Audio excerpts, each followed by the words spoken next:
अजीज़ान गिरामी वक़ार, मुसलमानों को अगर कोई चीज जिंदा रखती है, तुम्हें आबाद रख सकती है, तो ये तुम्हारे चेहरे की रौनक कोई चीज बन सकती है, तो वो खाना पीना नहीं, काजू बादाम नहीं, खून का दौरान भी नहीं। तुम्हें अगर कोई चीज तरोताजा रखती है तो सिर्फ इश्क़ मोहम्मद ही है। वो सिर्फ और सिर्फ मेरे मुस्तफ़ा करीम सल्लल्लाहु तआला अलैहि वसल्लम की लाजवाल मोहब्बत है। एक बहुत बड़े यहूदी आलिम ने लिखा है, जिसने 3 बार PhD की है मुसलमानों पर, और उसने कहा कि मैं गरनाता, बगदाद, मराकश, लीबिया, कई जगहों के मुसलमानों के हालात पर मैंने PhD की है। इन मुसलमानों को कई मर्तबा मारा गया, काटा गया, पीटा गया, इनको टुकड़ों में बदल दिया गया, इनको उजाड़ दिया गया। बगदाद कितनी मर्तबा तबाह किया गया, काहिरा उजाड़ दिया गया, मुसलमानों की कई सल्तनतों को तहस नहस किया गया। लेकिन वो कहता है आज फिर से मुसलमान मुत्तहिद नजर आते हैं, फिर से मुसलमानों के चेहरों पर वही रौनक नजर आती है। इनको बड़ी बड़ी ताकतें, चंगेज हो, हलाकू हो, पता नहीं कौन कौन से जालिम आए, इनके खोपड़ियों से मीनार तक तामीर कर दिए, इनके खून से दरिया दजला को लाल तक कर दिया। लेकिन आज फिर हम जिस चप्पे में भी देखते हैं, ये मुसलमान अपनी शान के साथ नजर आते हैं। आज भी इनकी मस्जिदों से, मीनारों से अजान की आवाज वैसी गूंजती है जैसे 1400 साल पहले गूंजती थी। आखिर कौन सी चीज है जो इनको 1000 टुकड़ों में तब्दील होने के बाद भी एक चीज जमा कर देती है? इनको बे औलाद करने के बाद, इनके बच्चों को यतीम करने के बाद, इनकी बीवियों को बेवा करने के बाद, फिर कौन है जो इन्हें जमा करता है? कौन सा बादशाह है जो इन्हें जमा करता है? उस रिब्बी यहूदी ने अपनी किताब में लिखा है, ये मुसलमान 1000 बार बिखरे, इनको कोई बादशाह जमा नहीं कर सकता। इनको जो चीज जमा करती है वो ताजदारे मदीना की मोहब्बत है। इसी को तो इकबाल ने कहा था, ये फाका कश मौत से डरता नहीं जरा, रूहे मोहम्मदी इसके बदन से निकाल दो। यूरोप क्या कहता है जानते हैं? पूरे यहूदी ये कहते हैं, ये फाका कश मौत से डरता नहीं जरा। मुसलमान भूखा रहता है, प्यासा रहता है, कई कई दिनों के फाके करता है और मौत से भी नहीं डरता। आज पूरी दुनिया में अगर सबसे ज्यादा बेखौफ कोई जीता है मौत से, वो सिर्फ मुसलमान, सिर्फ मुसलमान। और क्यों ना जिए मौत से, हमें भला क्या डर? मौत तो आती है पैगाम वसलत लेकर के। हमारे लिए मौत कोई खौफनाक पैगाम नहीं है। मोमिन जीता ही है उस रात के इंतजार में कि मलकुल मौत आए और मेरे नबी से मुझे करीब कर। हाँ, मौत मोमिन के लिए दर्दनाक हादसा नहीं है, खौफनाक भयानक हादसा ख्वाब नहीं है। मोमिन जीता है कि वो अपने नबी पाक से मुलाकात करें। इसीलिए शायर ने कहा है शबे गौर भी उसी गुल से मुलाकात की रात, यानी कब्र की रात भी जो है मोमिन के लिए उस गुल से मुलाकात की रात होती है। मैं जो बात अर्ज कर रहा था वो ये है कि इकबाल कहता है, ये फाका कश मौत से डरता नहीं जरा, रूहे मोहम्मदी इसके बदन से निकाल दो। इस्लाम को दे करके अजम के, अरब को दे करके अजम के तखय्युलात, इस्लाम को हिजाज यमन से निकाल दो। पूरे यहूदियों ने ये फैसला किया कि अगर इनको खत्म करना है दीन से, तो इनके चेहरे नोच करके नहीं, इनकी मस्जिदें तोड़ करके नहीं, इनके बच्चों को कत्ल करके नहीं, ये फिर आबाद होते रहेंगे। इनको अगर खत्म करना हो तो इनके सीने से वो मोहब्बत मुस्तफा खत्म करो, ये खुद मर जाएंगे। आज दुनिया इसी पर पूरी ताकत सर्व कर रही है। एड़ी चोटी का जोर जो लगाया जाता है वो इसी बात पर। आप क्या समझते हैं ये जो गुस्ताखियां हो रही हैं, ये सिर्फ और सिर्फ अनजाने में होने वाली, अनहोने में होने वाली नहीं, बाज़ाब्ता प्री प्लान होती हैं, पूरा मंसूबाबंदी के साथ। करोड़ों मुसलमानों के ईमान के बुखार को चेक करने के लिए ये मेरे नबी की शान में तौहीन करते हैं और देखते हैं कि अभी इनके अंदर मर मिटने का जज्बा कितना बाकी है। फिर जब हर जगह से आवाज आती है तो 100 साल के लिए दरिंदे फिर सो जाते हैं, फिर सोचते हैं कि नहीं अभी ये मोमिन जिंदा, अभी ये मुसलमान जिंदा हैं। जिस दिन मुसलमान मेरे नबी पाक की शान में तौहीन बर्दाश्त करने लग जाए तो दुनिया समझ जाएगी कि ये मरे हुए लोग। ये मरे हुए हैं। अब इनकी मस्जिदें क्या, खानकाहें क्या, दरगाहें क्या, इनके औरतें बच्चे क्या, सब मिटा दो, ये कुछ नहीं कर सकेंगे। इसलिए कि तारीख कौम अपने नबी पाक के लिए नहीं खड़ी हो सकती, वो अपने औलाद और बच्चों के लिए भी कभी नहीं खड़ी हो सकती, ना अपने इज्जत के लिए, ना अपने घर बार के लिए, कभी नहीं। तुम्हारे अंदर अगर अल्लाह ताला ने आज ताकत और कुव्वत अता किया है तो इसलिए कि तुम उसके महबूब की उम्मत हो।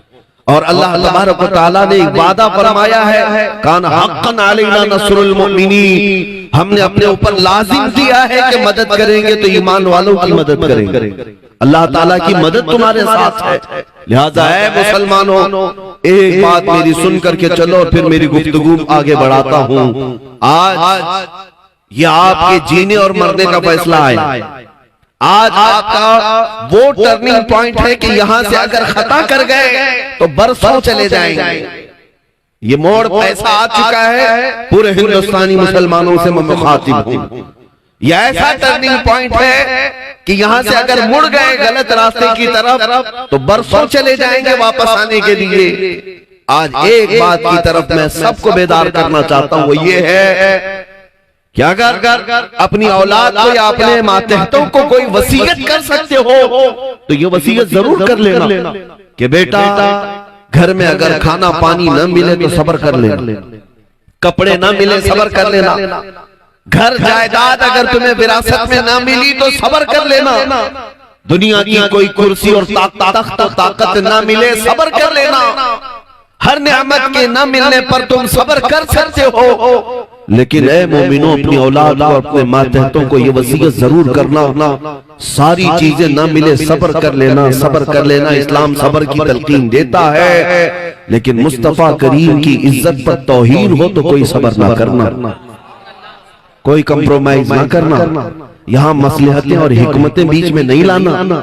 जैसे आज बास वो जर खरीद लोग, हो सकता है हमारी जमात में वो गद्दार मुनाफिकीन बैठे हों जिनको ऐसा लगता है कि नबी पाक की तौहीन भी एक आम सी बात है, होती है तो हो लेने दो, हम अपने अमन और शांति की बात करेंगे।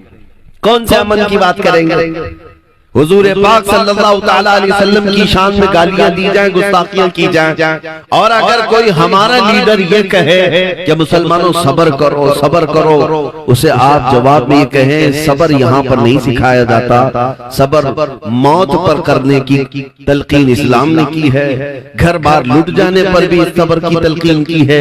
लेकिन तुम्हें पता है अगर तुम इन औकात में भी कहोगे कि चुप रहो तो फिर बिलाल हबशी की रूह भी चीखेगी, खुबैब इब्न अदी की रूह भी चीखेगी कि मुस्तफा करीम की इज्जत पर उन्होंने कोड़े भी खाए, जिस्मों को छल्ली भी कर लिया, और मुसलमान अपने घर में नरम ग़िज़ाएं खा करके सब्र की तलकीन करता है। मेरे अजीजों, तुम्हें पता है जंग उहद में मेरे आका सल्लल्लाहु तआला अलैहि वसल्लम के डिफेंस में, उनके दिफा में एक सहाबी रसूल खड़े थे, अबू कुतादा, जिनके जिस्म पर 80 तीर लग गए थे, 80 तीर आ गए, लेकिन वो हटने का नाम नहीं लेते थे। नामों से रिसालत की हिफाजत का मतलब समझ लो, हुजूर पाक की शान की हिफाजत का मतलब। उस सहाबी ने 80 तीर अपने जिस्म पर लिए, यहाँ तक के एक तीर ऐसा आया कि उनकी आंख में चला गया और उनकी आंख की पुतली बाहर आ गई, उनकी आंख की पुतली बाहर आ गई, और पीछे रसूल पाक सल्लल्लाहु तआला अलैहि वसल्लम जलवाबार हैं।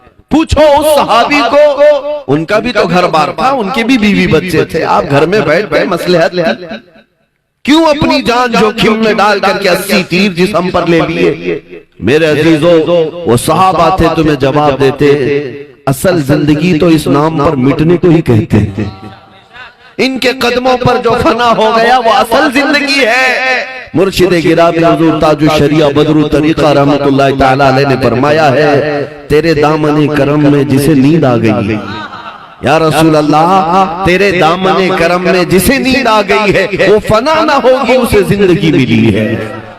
अगर हकीकी जिंदगी चाहते हो तो मर मिटो उनके कदमों पर, हाँ जान दे देना ये मुर्दा होने की अलामत नहीं है। 14 सदियों बाद भी हमारे मजमू में हुसैन जिंदा है, नहीं जिंदा है? इमाम अहमद बिन हम्बल जिंदा है, वो 1000 कोड़े खाए। इमाम आज़म अबू हनीफा आज भी हमारे मजमू की रौनक है। ये वो लोग हैं जिन्होंने तकलीफें और मुसीबतें उठाई हैं मुस्तफा करीम की इज्जत के मामले में, उनके शान की हिफाजत के मामले में, लेकिन आज भी हमारी कौमों में वो जिंदा हैं।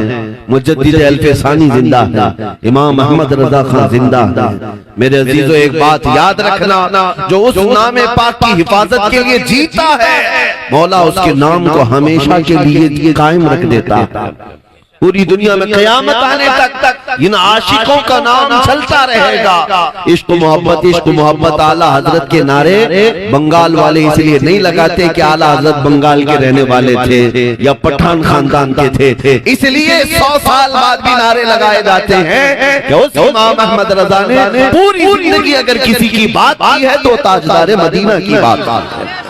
जो उनकी इज्जत की बात करेगा वो हमेशा के लिए जीवित हो जाएगा, हमेशा के लिए जिंदा हो जाता है। आज फैसला तुम्हारे हाथ में है कि हुजूर पाक सल्लल्लाहु तआला अलैहि वसल्लम की इज्जत की हिफाजत के लिए क्या घर में मुसल्ला बिछा करके दुआएं मांगते हुए हिफाजत करोगे, या फिर मैदान अमल में उतर करके जालिमों की आंखों में आंखें डालकर बताओगे कि मैं उस मोहम्मद अरबी का गुलाम हूँ जिसको देखकर कभी समंदर भी रास्ते दे दिया करता है, तूफान भी रुख मोड़ लिया करता है। मैं उस हबीब अरबी का गुलाम हूँ जिसके मुतालिक इकबाल ने कहा था, टल न सकते थे जंग में अगर अड़ जाते थे, पांव शेरों के भी मैदान से उखड़ जाते थे, तुझसे सरकश हुआ कोई तो बिगड़ जाते थे। अरे तेग क्या चीज है, हम तो